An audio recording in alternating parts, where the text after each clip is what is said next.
sayyada na Fatima. Allah ne ya baiwa Fatima haske da kyalkyali, ko zance Batulu zaka ji nayi a hankali. A nan nutsuwa take gudana aka san tawakkali, wai kuma ku san Batulun ko dai na fassari. Assalamu alaika nuru babullah, anta nabiyyu kullu khairullah. Man haza nabiyyukum ya qaum, nabiyina Muhammadin Rasulullah. Yau ranar tunan zuwan manzona, jama'a ku zo mu je ku fito.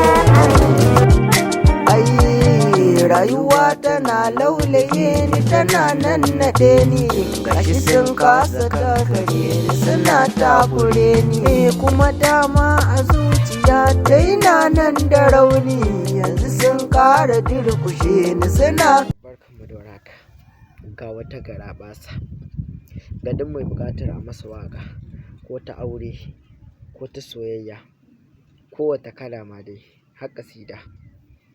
Ga lambar mu nan ta WhatsApp, zai iya yi mana magana, za a masa kuma kyauta. Ko kawai na baku, Allahu ya bar mu je na ganku, lalle na taimake ku. Ku na sani da ku na yi sabo, ba goge zanen zabo. Dan Allah ku ce min gogara, ku zo ku ce min goganni na. Kuna burge ni fa ina kishin ku.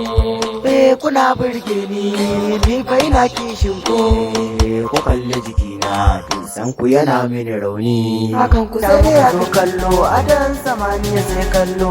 Maki yankin wagwalo, mu burbuɗe su kamar kwallo. Zinariya mai kyalkyali, rumfar rikice muka zo hutu. Aisha muka zo kallo, uwar marayu har ma masu uwa da ke suka siffanto. Aisha muka zo kallo, duk mai isa inda na tuno kisar ta sai na ji na manto.